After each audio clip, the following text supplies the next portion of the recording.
Salut tout le monde et bienvenue. Alors aujourd'hui, on va se pencher sur une performance franchement éclatante. La victoire du FC Barcelone contre Levante en Liga, c'était une vraie démonstration de force et on va voir ensemble ce qui l'a rendu si spécial.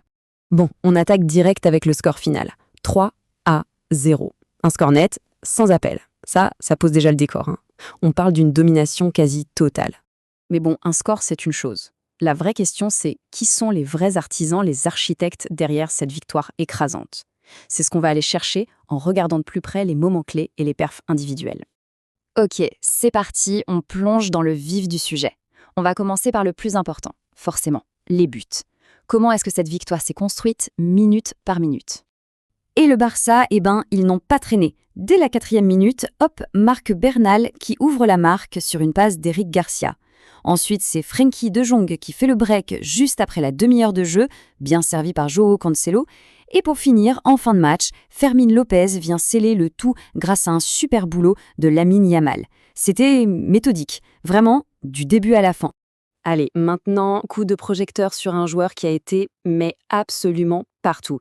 Et d'ailleurs, ça n'a surpris personne, il a été officiellement élu homme du match. On parle bien sûr de l'architecte du jour, Joao Cancelo. Oui, beaucoup de joueurs ont été bons, c'est vrai, mais quand on regarde les stats de Cancelo, on découvre une autre histoire. Une histoire d'influence, de créativité, et c'est là que les chiffres deviennent hyper intéressants. On commence avec le chiffre 1. 1, comme son unique passe décisive du match. Mais attention, pas n'importe laquelle. C'est lui qui offre ce but si important à Frenkie de Jong, une passe qui a complètement ouvert la défense. Ensuite, le chiffre 2. 2, c'est le nombre de grosses occasions qu'il a créées. Et attention, personne d'autre sur le terrain n'a fait mieux. Ça vous montre bien à quel point il était le créateur numéro 1 de l'équipe. Et on finit avec le chiffre 3. 3 pour ses corners et centres qui sont arrivés à destination. À chaque fois, c'était le danger dans la surface de Levante. Vous voyez, quand on met tout ça bout à bout, les chiffres parlent d'eux-mêmes. Ils dressent le portrait d'un joueur qui a été le véritable moteur offensif du Barça. Et cette impression, elle n'est pas que pour nous, elle est partagée. Tenez, j'ai trouvé ce commentaire sur Foot Mercato d'un certain Abscotti, qui résume tout. Il écrit « En 4 minutes, Cancelo a fait plus que tout le mois de février de Balde ».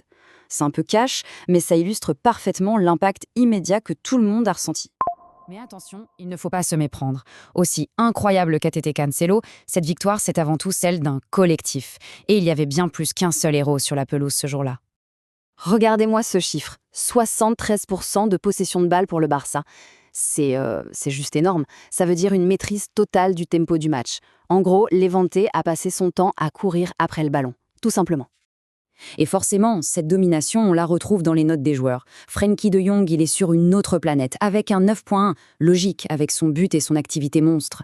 Et juste derrière, on a un duo de choc à 8.2. Eric Garcia et bien sûr notre homme du match, Joao Cancelo. Clairement, c'est ce trio qui a mené la danse. Et la liste des bonnes performances est encore longue. On est obligé de parler de Marc Bernal, buteur et un 100% de passes réussies. 47 sur 47, c'est dingue.